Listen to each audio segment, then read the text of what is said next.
Today we'll be looking at HackTheBox's Shoppy. At the time of recording, this is an easy machine with around 6,000 user and system owns. To me, that says that going from zero to user is probably going to be more involved than going from user to system. Based on the 3.9 star rating, I'd also say it might be a little guessy. We load up Kali as a virtual machine and connect to the HackTheBox VPN. I like to start these boxes the same way, with a ping to make me feel like I'm not alone, followed by an nmap scan to see what the attack surface is. I try the top 2,000 most common ports to save time, and I only see SSH access and a web server. The web server is probably of interest, so I load the IP address up in the browser, which kindly decides to hang indefinitely. Eventually, I see that I'm being redirected to shoppy.htb. This is probably the domain that the web server expects to serve us at. So to more easily interact with this web server, I'm just going to add an entry to my etc host file so that the domain properly resolves to the machine's IP address. After that, we can connect to the website right away. Now that we know what it looks like and where it is, I'm actually going to close my browser for now and open up OWASP Zap. I prefer Zap to another web attack proxy like Burp Suite, mainly because Burp Suite is proprietary while Zap is open source. This means I can troubleshoot and fix issues with Zap directly.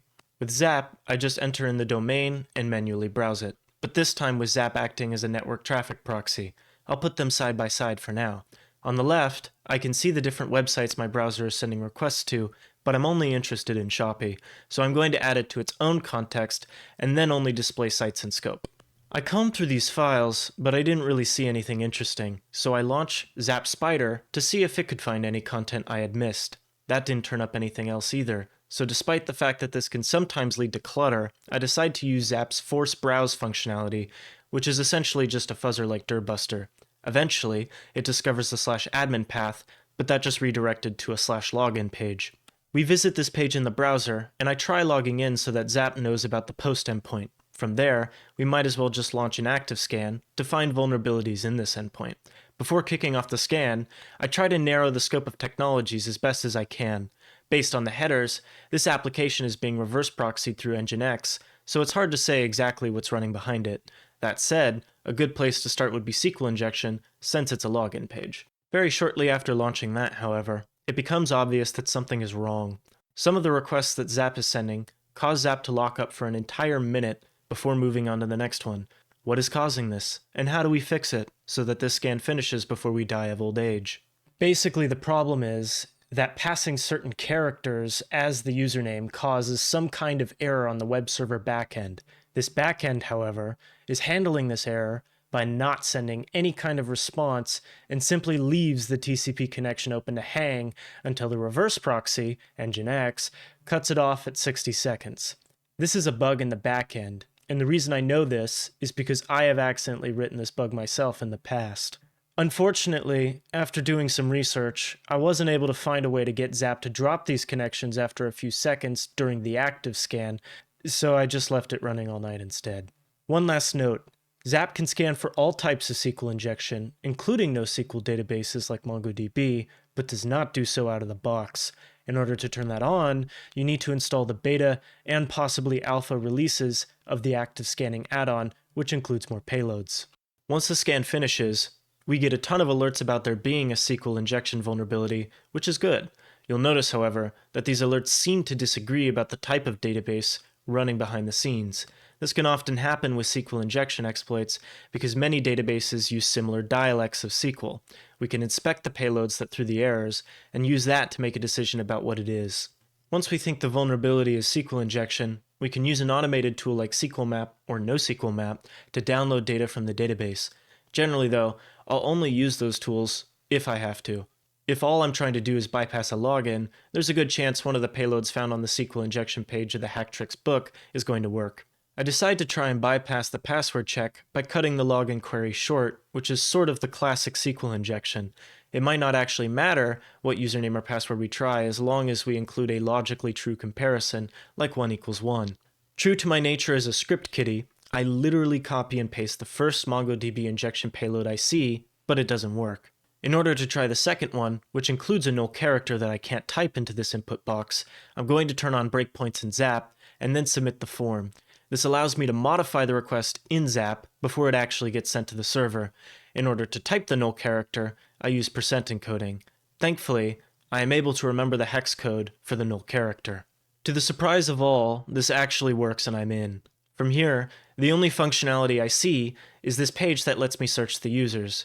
It's not a far reach to suppose that the same MongoDB injection payload I just used will also work on this. Same payload does work, and lets me export a JSON file with some user IDs and what appear to be weak MD5 password hashes. At this stage, I could whip out a password cracking tool such as John the Ripper, or my favorite, Hashcat, but since I'm lazy, I'm just going to throw these both into CrackStation to see if I get an easy win. For admin I get nothing, but for the username Josh, I managed to crack his password. From here, we are clearly intended to log in as this user somewhere outside of this web application, and my mind immediately goes to the OpenSSH port we saw earlier. Surprisingly though, this doesn't work. This is the part of CTF and hacking challenges I like the most, but a lot of people understandably hate. We were clearly intended to find this password, so the fact that it didn't work with SSH must mean that there is some other external software on this machine that I am supposed to use these credentials with. In a real engagement, you obviously shouldn't assume this, but here, I get to have fun by trying to get into the head of the challenge author. Since the only other service running on this machine is the web server on port 80, the only enumeration left to try is vhost fuzzing. Vhost stands for virtual hosts, and it is a way for web servers to serve more than one domain from the same IP address. Nginx, the reverse proxy that I've been interacting with, is clearly trying to serve up shoppy.htb, but it may also serve up a different website if we know the correct subdomain to try. I can see in my browser that with each request to Shoppy, I am sending a host header indicating the domain I would like to connect to. If I change this domain, but send the request to the same IP address, then Nginx could serve us a different website entirely. There is a way to get Zap to fuzz this, but it's made me angry today, so let's look at some other options. As far as external tools go, the one that actually comes with Kali Linux is Fuzz Faster You Fool, FFUF, or just FUF. In order to configure FUF to do vhost fuzzing, I need to tell it about the host header and explicitly instruct it to try subdomains of shoppy.htb. This way, it will replace the word fuzz, in all caps, with an option from a list of words that I provide. In order to provide a word list of possible subdomains, the best source can be found in seclists, which I already have installed onto my version of Kali Linux. I simply use the largest one, and then I kick it off. FUF is not a particularly intelligent tool, so we need to tell it to only print responses that are status code 200, otherwise it will blow up my terminal. Eventually, it discovers mattermost.shoppy.htb, which is an open source chat DevOps tool that is apparently served by this web server. In order to access this in my browser, I add this subdomain to my host file. Once I arrive on the login page of the Mattermost instance, I of course try the username and password I have for Josh, and it works. Now before I move on, I want to quickly mention one other tool that is not installed by default in regular Kali Linux, but is probably a better tool for the job of finding this vhost. I could also use the GoBuster vhosts module to do this in a more concise manner. I simply specify the domain, the word list, and hit go. The only catch is that if I turn on verbose logging, I can see that it's not actually going to subdomains of shoppy.htb, it's visiting the subdomains themselves. In order for GoBuster to know to append the subdomain, I have to pass the --append subdomain flag. I can then see that it works properly, and eventually, it finds the exact same Mattermost subdomain as before. Back to Mattermost, when I look at the chats available to me, one stands out as being private. Once I click on it, I am privy to a short conversation between Josh and Jaeger, where yet more plain text usernames and passwords are being shared. Surely this would never happen at a real company. I also see them mention Docker, which may or may not come up later. Since I have new credentials, I go ahead and try to log in to SSH as Jaeger. This actually works, and in his user folder, I find the first flag. This completes the first goal of this challenge. We now have code execution on the machine. In order to get ready to escalate our privileges, I could run an exhaustive automated script such as linpeas, which simply looks at every common Linux misconfiguration known to see if anything is vulnerable. The output of those scripts remind me of my mother, so for supposedly easy boxes like this one, I will often check a few low-hanging fruit items that are easy to do as soon as I log in. Firstly, I can simply check to see what programs I have sudo access to. When I do this, I immediately get an unusual configuration in the form of access to a non-standard binary in the deploy user space called password manager. I immediately try out this binary and sudo as the deploy user while running it. When I do so, I'm immediately given a prompt to enter some password, but none of the passwords I currently have seem to work. With yet another login to bypass, I inspect the local deploy user space to see what kind of unusual files there might be. I immediately notice that everything is locked down, but the password manager binary does appear to be world readable. This means that if the binary is particularly naive, I should be able to read the ones and zeros inside the file and extract any plain text passwords inside of it. Victim machines don't always have strings installed, but in my case this one did, so I ran it on the binary and immediately got all of the strings I saw in the prompts, as well as a lot of pretty standard symbol information. Unfortunately, none of these look like the password, so we might just need to download this file and inspect it on our Kali VM. Since we have SSH access, I just use secure file copy to dump it onto my desktop. Now, I am the exact opposite of a reverse engineering expert, but I figure opening this binary in a reverse engineering tool will give me the best chance of understanding and subverting the password logic. Since it's a little faster, I try using Cutter, which is an open source GUI for the disassembler Radar 2. I just drag and drop the binary, and I can immediately see all the symbols inside of it. Interestingly, I see a new string in the strings section of the binary that didn't appear when running strings. Sample seems like an unusual password, but when I try it, it actually works. To be honest, the first time I did this challenge, I kind of passed on the string sample, thinking that it couldn't possibly be the password, and I tried to read the disassembly for the main function of this binary.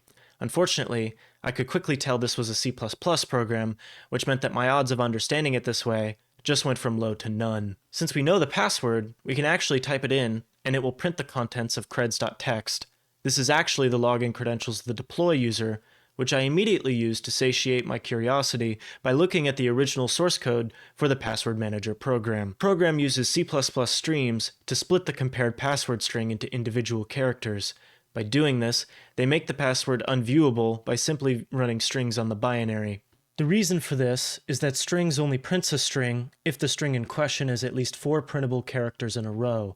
I can actually pass an argument to strings to lower this down to 1, and when I do so, the password sample will be printed, albeit it also drowns my console in characters. I can get pretty close to seeing that this is how the program works without being an expert reverse engineer, or by having access to the source code by using Ghidra. Ghidra is a tool similar to Cutter that is open source, has a built-in decompiler, and is probably spyware for the National Security Agency. I can tell this tool was written by the government because of the extremely cool animation that plays when I open a project.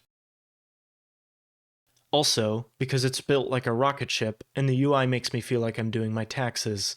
Anyways, when I view the main function in the decompiler window, while being hopelessly mangled, I can probably start to figure out what's going on. All this really does, though, is just make it more surprising and impressive that Cutter knew to actually just list the sample string directly. I actually have no idea how it did that. Anyways, now that I'm logged in as the deploy user, I need to look for anything here that will let me escalate to root. I can actually see that the deploy user is also part of the Docker group, which means that we can issue commands to the Docker daemon. This is a vulnerability because the Docker daemon runs as root. On the HackTheBox website, there are a few examples of how to use Docker to be able to write as root to the local file system. In honor of my script kiddie status, I also copy and pasted this example directly into my terminal with no modifications. Uncharacteristically, it did not work. The reason why is because the Ubuntu image does not exist on this machine, and this machine does not have access to the internet to download it. By running Docker images, I can see the machines that are available on the machine.